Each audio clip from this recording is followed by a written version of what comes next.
Pertama adalah pemilihan dari kandang puyuh tersebut ya.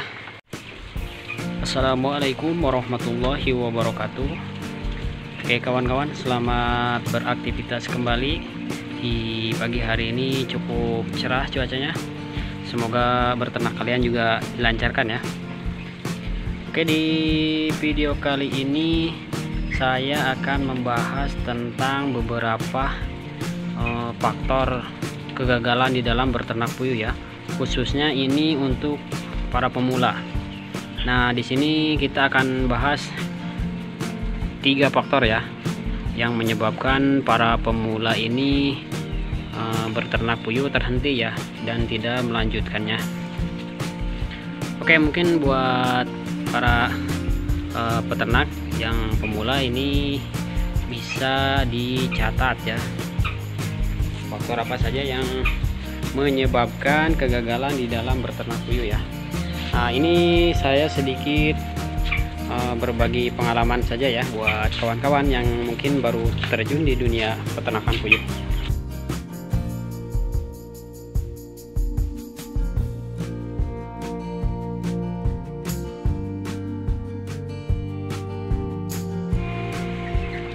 Oke, faktor yang pertama adalah pemilihan dari kandang puyuh tersebut ya. Itu banyak para pemula biasanya itu membuat kandang sendiri ya, tanpa melihat peternak-peternak yang sudah berpengalaman. Jadi mereka langsung membuat kandang ini secara otodidak ya. Mungkin hanya melihat di video-video ya, di YouTube juga bisa. Cuman itu kurang jelas biasanya. Jadi sebaiknya buat kawan-kawan yang ingin memulai berternak puyuh, untuk kandangnya itu sebaiknya dicontoh dulu ya, jangan membuat asal-asal. Oke, coba kita bahas ya dalam pembuatan kandang puyuh petelur untuk para pemula yang biasa mereka membuat ya, atau untuk para pelanggan saya yang pertama membuat kandang puyuh, itu ada beberapa kesalahannya di dalam pembuatan kandang puyuh. Yang pertama, dari pemilihan jenis kayu ini ya, mungkin buat pemula itu mereka membeli jenis kayu apa saja ya, termasuk mahoni. Nah, saran saya itu jangan menggunakan pohon mahoni ya, karena tidak tahan ya terhadap gangguan ataupun hama dari pemakan kayu-kayu ini. Nah, yang kedua adalah dari pemilihan kawat alas ini ya. Nah, mereka biasanya memilih kawat yang berwarna hijau yang sering ditemukan di material. Nah, ini seperti kawat yang seperti itu tidak akan cukup bertahan lama ya. Itu hanya bertahan mungkin sekitar 3 atau sampai 4 bulan. Jadi buat alas kawat ini usahakan ya kawan-kawan itu yang menggunakan kawat galvanis ya, atau kawat anti karat. Itu yang pertama ya. Nah, yang kedua, di dalam pemasangan alas kawat ini juga seharusnya kawan-kawan ini benar-benar kencang ya. Nah, kurang lebih seperti itu. Karena jika pemasangan kawat ini tidak kencang, kemungkinan nanti puyuh ini akan bertumpuk di area sini ya, sehingga menyebabkan cekungan seperti ini. Kemudian itu jika bertelur, mungkin telurnya juga tidak akan maju ke tempat penampungan telur di sini ya, tetapi akan berkumpul di area sini. Jadi buat teman-teman yang membuat alas kawatnya, tolong ini pakai bambu ya di sekitar sini, pertengahan ini ya, supaya lebih kuat untuk menahannya. Nah, itu dari segi kandang ya. Nah, yang kedua, untuk yang kedua itu dari pemilihan bibit ini sendiri ya. Karena banyak kawan-kawan itu yang baru berternak puyuh, mereka memilih membeli deoki atau anak puyuh seperti ini ya. Padahal mereka belum cukup pengalaman di dalam merawat ini ya, sehingga nantinya akan menyebabkan kematian yang cukup banyak. Berbeda dengan pembelian remaja puyuh seperti ini ya, mereka tidak perlu merawat kembali dari puyuh-puyuh ini ya, jadi tinggal memberi pakan saja.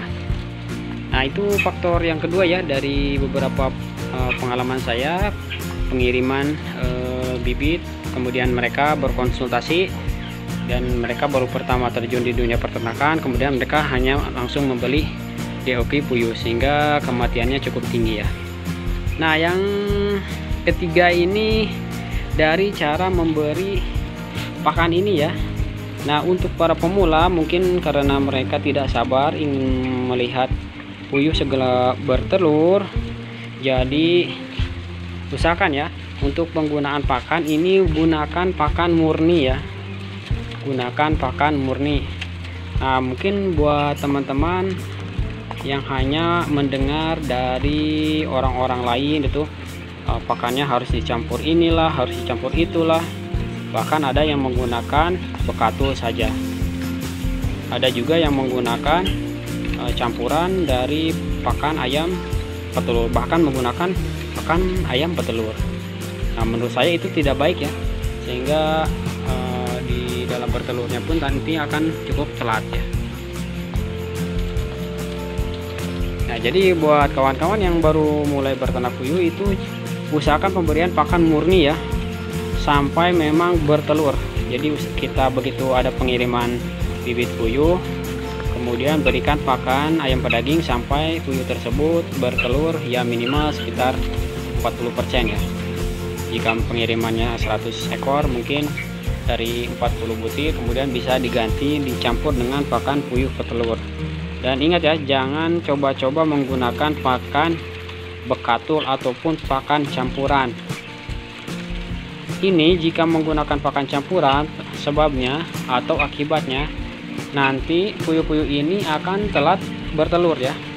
Sehingga buat kawan-kawan yang baru memulai berternak itu merasa bosan dan merasa rugi ya, karena sudah memberi banyak pakan tetapi puyuh tersebut tidak bertelur, sehingga mungkin semangat kawan-kawan menjadi menurun kembali ya di dalam berternak puyuh.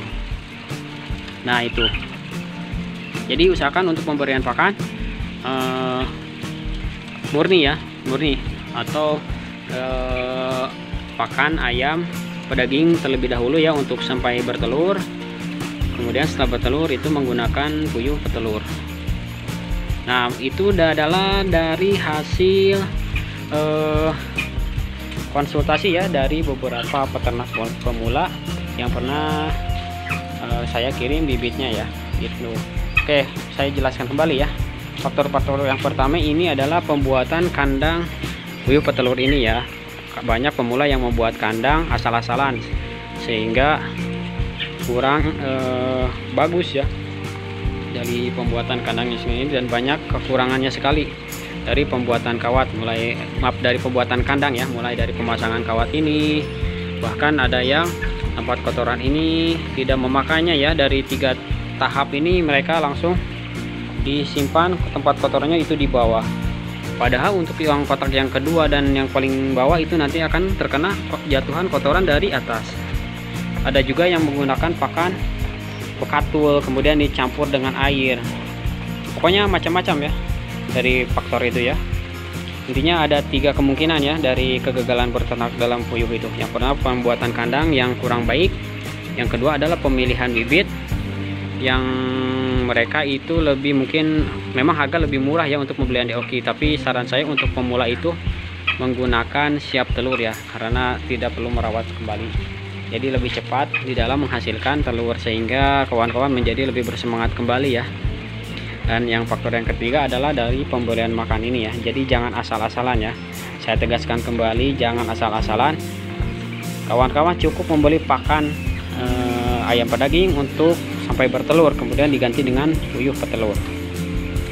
Nah, itu saja mungkin video yang bisa saya sampaikan dari pengalaman saya ya dari pengiriman ke berbagai tempat, dan banyak pemula-pemula yang mungkin belum tahu ya cara berternak puyuh.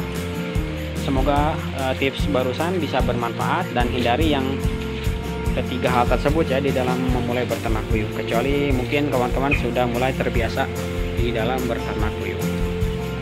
Sekian dan mohon maaf atas kesalahannya, semoga bermanfaat.